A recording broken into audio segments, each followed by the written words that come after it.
continue to craft our storyboards, we need to take a good hard look at the golden section, or the golden mean, or the golden rule, or the golden principle, all interchangeable words that describe the exact same thing. The golden section, or the golden rule, is a principle that decodes and deconstructs our entire image into a whole series of zones and quadrants. Each of these quadrants really kind of attract our subconscious. The Greek culture, which created this entire theory, if you will, did a wonderful job of understanding where our brain subconsciously is predisposed to look and to be attracted inside the image itself. If you take an image, and here's one right here, if you take just a simple 16 by 9 rectangular image, the golden section starts to divide that entire image into a whole series of quadrants. It basically divides it into a whole series of quadrants, vertically and horizontally. The image is broken into thirds, not halves, not quarters, but thirds. Our brain is naturally attracted to these quadrants on the sides and on the top. Best case scenario, we can actually put our audience or our characters at the intersection of two of these quadrants. Instead of just putting them in one, what if we put them at two? Now we're doubling up and really ensuring that our characters are in a spot where our audience is naturally going to want to see them. If our audience is already there, we should put our characters there. We can almost guarantee that they're going to see what we need them to see. Here's a great illustration of this idea in practice. Our character has been placed at the intersection of two of those quadrants. If you look very carefully, the head of our character is in the rightmost quadrant inside the frame itself, and the eyes are in the topmost quadrant. We've placed it perfectly at the intersection of both of those lines, and our audience is naturally gravitated towards that character inside the frame. In addition, it also creates this wonderful negative space on the left side of the image, and this negative space acts as a kind of like an anchor, and it pulls our audience towards the positive area of our frame, which is where our character is currently residing. This contrasting force, if you will, creates a nice little magnetism within inside the frame that just is a whole lot of fun. Now, why is this important? Well, as I mentioned, it creates some spatial forces. It creates this magnetism. It draws our audience's subconscious to the areas where we want them to look. We are in complete control over where all our audience is going to see, and it's all thanks to the placement of our objects inside the frame, and other ideas. It also creates some wonderful relationships. This is how we can create a connection between two different characters inside of the scene or inside of the frame. And it also creates some vectors that will serve as almost like railroad tracks from one object to another. Let's start off by looking at some spatial forces and how we can use these forces to attract our audience subconscious to specific parts of the frame itself. And there's a number of them. The really important ones are figure and ground. This is the relationship between the object and the environment. The size of the character inside the frame is going to have a direct impact on how our audience is going to be able to understand the importance of that character inside the scene. The shape, the tonal value, which is the brightness of our character, whether the character is standing in a spotlight or if the character is in shadow, and color. If we have a black and white image and a portion of that image is in color, guarantee our audience is going to look at that colored idea first. These linear relationships, they stabilize the image. If there's a lot of movement going around, we can use these relationships to kind of ground our audience, to make them feel comfortable, to make them feel stable inside of our frame itself. Our eyes always darting around, looking at all of this information inside the scene. If we can focus our audience on just to one object and intelligently attract them to a specific object inside the scene, they're going to be able to look, comprehend, and consume that part of our image. Here's a great example of how our eye can be led from one direction to another. This is a great example of what are called vectors, invisible lines inside the frame itself. Now, these aren't invisible. These are actually very clear, and I did this intentionally to really drive home a point. Imagine you're on the boardwalk at Santa Cruz, and you're enjoying a lovely day at the beach, and you just happen to look down at the wooden planks that are below your feet, and you see this wonderful picture of these lines coming out from underneath your feet. Now, if you look at these lines, your subconscious is being led from one part of the frame to another. Now, everyone's going to be interpreting this a little bit differently. We all see things a little bit differently, but the common trends is that your eye is either going to start at the top and work your way down towards the bottom, following the black lines like a railroad track, or you may go from the bottom to the top. Most of us here in the western part of the world are going to start at the top and work our way down towards the bottom. Now think about that idea for a second. Why in our world are we going to start at the top and go down to the bottom? Well, if you take a second and think about it, that's how we read. We start at the top of the page and we go down to the bottom. We're already connected to the idea of consuming from the top to the bottom just based off of a cultural expectation of how we read. Other parts of the world don't read like that. Here it is, another example. The same idea, just rotated 90 degrees. More often than not, your eye is going to start on the left side and go to the right side. Those black lines serve as a railroad track that's leading our audience from one thing to another. And oftentimes, it's not just a one trip, it's a round trip. So our eyes are constantly scanning back and forth, back and forth, back and forth across those black lines as they're going from point A to point B.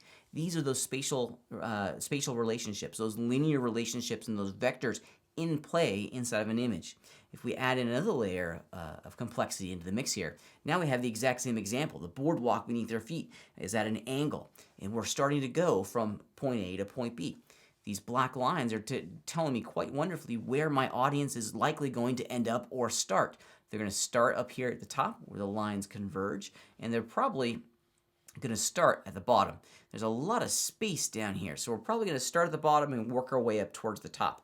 Point being is that I'm in control of what my audience is seeing.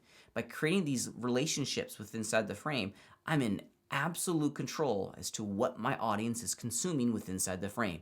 Our audience is really eager to be led on a wonderful journey.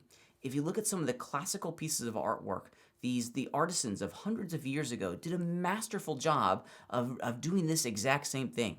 If you go to an art museum, and I've had the great fortune of going to the Louvre, which is the world's largest art museum in Paris, and it's wonderful. It's a great experience. And inside those moments, you see just hundreds of people, thousands of people just standing, looking at these classical pieces of artwork. Well, these classic artisans really understood the idea of taking our audience for a journey within inside of a frame. They understood how to go from A to B to C, and you can actually see the audience looking around on this in the image, going from the plant to this part to it's just a wonderful, wonderful journey that our subconscious goes on, and it has everything to do with the spatial and linear relationships that are established by the frame.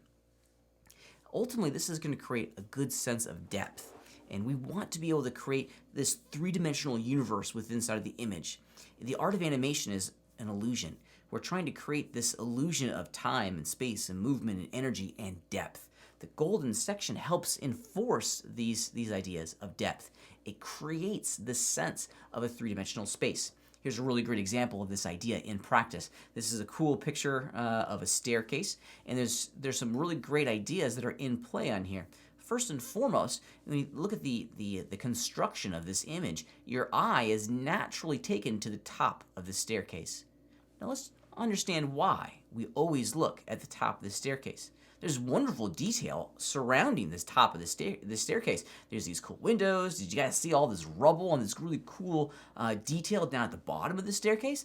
That's pretty rad, but why does my eye naturally want to go to the top of the staircase? Well, let's figure it out. Let's decode this entire image. First and foremost, the artisan that created this image did a wonderful job of applying the golden section, the golden mean. He put the staircase at the top third of the image itself, and it's justified to the rightmost quadrant as well, which is right about here. It's not perfect, it's not like exactly on the line, but it's darn near close. So we're already taking advantage of the golden section of the golden mean by placing the stairs at that top intersection of that top quadrant. In addition, the artist is also using value and color quite wonderfully. If you look at the overall hue of this image, it's blue, but except for the area that's at the top of the staircase, where it's red. This contrast in color attracts my subconscious, and I'm immediately going to travel to where there's something that's different, right here at the top of the staircase. In addition, they're also using value quite wonderfully, the difference between brightness and darkness, highlights and shadow. Everything inside of our scene is generally kind of dark, but where's our eye looking? Right where the sun is shining, at the top of the staircase. We've created some very linear vectors as well. We physically have these pipes and these railings that go up the staircase. Our subconscious is going to start at the bottom and very quickly go all the way up to the top, thanks to how wonderfully the artisan has crafted the image based on the golden section and on the golden mean. Here are some simple storyboard panels from Tarzan, and the artist that created this image did a great job of using these ideas in practice and applying them into the storyboard frames. You can see quite wonderfully here that we create a great linear relationship between the characters based on their position inside the frame. This guy is over here on the leftmost quadrant. Tarzan is in the rightmost quadrant. We know that the emphasis is clearly placed on this guy here. This is the bad guy. This is Clayton. We know that the emphasis is placed on Clayton because he is larger. And if you look at these characters in the final frame, they're actually not that different in size. Tarzan's a pretty big guy, but in the storyboard and how the artist is going to craft the final animation, they're making Clayton appear much larger in frame, which is going to put the emphasis on Clayton. They're using the size of our character. Here's another great example. Tarzan is in the shadow, which kind of diminishes his role and definitely ensures that the audience knows that in this shot, we need to be looking right here. On this storyboard panel on the right-hand side, Tarzan is wonderfully placed at the intersection of two of those golden mean sections. He's justified off screen to the right just a little bit, and his eyes are sitting in that top third, masterfully placed. So our audience is already looking in the areas that we're going to be placing Tarzan. By putting these objects in these natural locations, we're guaranteeing our audience is going to create and see what we need them to see. Here's a still image from Mary Poppins, and I love Mary Poppins. If you haven't seen Mary Poppins, it's such a great, fantastic film, and it's one of my favorites. And the lovely animators and filmmakers down at Disney did a great job of crafting a whole series of frames that create a good sense of depth. Inside this wonderful environment here, you have just a great illustration of how we can apply all these ideas. Of course, we have Mary sitting over here on the left side. Bert is sitting on the right. They're not just accidentally placed here. It's engineered very specifically to create the illusion and to create the connection that we're looking to create. Mary on the left side, Bert on the right. And of course, we have the penguin waiters, who just happen to be some of my favorites, sitting in the middle. This creates a nice contrast inside the frame, and it creates a relationship between all three groups of people, Mary, the penguins, and Bert. Okay? They're all connected to each other because of their placement within the frame. In addition, their eye lines are identical. This top third is being used to create that eye lines. If you look carefully, again, not by accident. This is engineered. We're creatively designing our frames to ensure their audience is able to see what we need them to see. And if you look carefully, the penguins, Bert, and Mary all are in the exact same eye lines. Wonderfully engineered. Now, real quickly, because I have other examples that I want to show you, look at this penguin waiter at the bottom of the frame. This is another great example of how beautifully designed and crafted this frame is. This penguin at the bottom is much larger. He goes from the bottom of the frame and he's almost kind of hitting the top of this little table. Now, is this a giant penguin? No. This penguin is larger because he's closer to the audience. We're creating a sense of depth by changing the size of our characters. All three of these penguins are the exact same size, but this one appears bigger because it's closer to the audience. We're taking advantage of the frame to create a wonderful sense of depth. Here, there's another still image from Tarzan, and this one you can see quite wonderfully how we're using those golden sections, those golden means, to break up our image into a whole series of quadrants. Not the eyes are perfectly on that top section, which grabs our audience's attention and commands their communication. Here's another really great example. How do we draw attention to a character that's made up of entirely of sticks, some vectors? Our audience is naturally going to be wanting to follow the arms, the legs, and the heads to the conclusion of all of these points. So how do we ensure their audience is looking at what we want them to look at? How do we ensure our audience is making an emotional connection with a character that's just nothing than a whole bunch of cylinders stacked on top of each other? Well, it's all about the eyes. And we use that with the value and the color of the eyes. It's no mistake that if you look very carefully here, the eyes naturally are bright white, but they intentionally darkened the areas around the eyes to get that value change, to get that contrast. The eyes pop off the screen and grab our audience's attention because they're the brightest thing inside the scene and masterfully placed at the top quadrant line. Finding Nemo, of course, is a masterclass in visual storytelling. Every part of that film intelligently crafted to grab our audience's attention and to create a deep emotional connection between the characters and the story itself. Here's a great moment between Marlin, Crush, and Squirt. I love this part of the film where we introduced to all the sea turtles. And if you look real carefully, what makes this an impactful frame, not only is the color really kind of beautiful, but if you look at the framing of it, the staging of it, Marlin's way over here on the right side. We've got Crush here in the middle, and of course we've got Squirt generally on that rightmost quadrant within inside the frame itself. All three of them, they're not in the center of the frame, they're justified to the top of the frame. It creates this wonderful sense of depth inside the universe. It feels, because of their placement within inside the frame, that we are in a very deep, bottomless ocean, all thanks to the application of the golden mean. Here we have Lilo and Stitch, and this is another really great, simple example of how we can use the framing to attract our audience's attention. We have Lilo and Stitch just right next to each other, but they're inside of this center quadrant. Now, this creates two zones of negative energy inside the frame itself. In previous examples, the characters were way over here on the left side, and the other, like Bert, was way over here on the right. When they're both right next to each other, sharing the same zone, we create an intimate relationship between both these characters. We imply their connection. We bring them closer, which makes our audience feel like they have a deep, meaningful connection to each other inside the frame. It's amazing how these little things can pay huge dividends. We can storytell and continue to emphasize the narrative just by placing our characters in different environments. Here's a great example of that. This is one of the most important parts of the story in Lion King. And if you look at how the characters are framed here, they've done a great job of communicating both the connection between these characters and how this moment serves the greater story itself. Of course, Rafiki, beautifully placed on the left side, the left quadrant. Simba is over here on the right side of the quadrant. Their eyes are right, generally speaking, on that top third as well. They've done a great job of crafting an image so that these really critical parts are at the location we want our audience to see. Pay close attention to the horizon line, though. The horizon line is not placed down here on accident.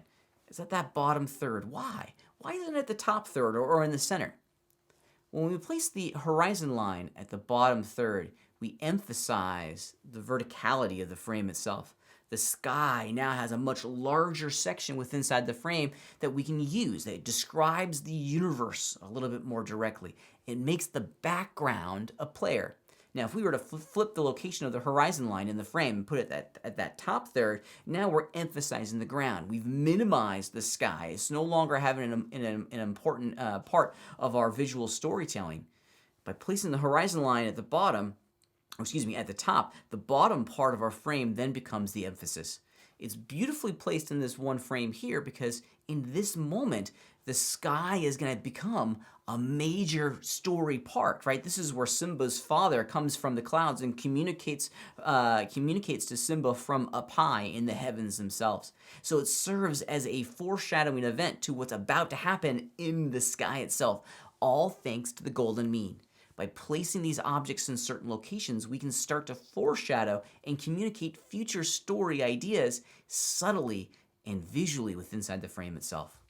The golden mean, or the golden section, plays such a huge role in the framing of all of our animations that we need to apply it on every single thing that we do. It allows us to intelligently place the eyes, the bodies, the horizon line, certain story elements in areas that our brain, our subconscious, is naturally wanting to see them. So look to apply the golden section and the golden mean to every frame that you create going forward for both this class and beyond.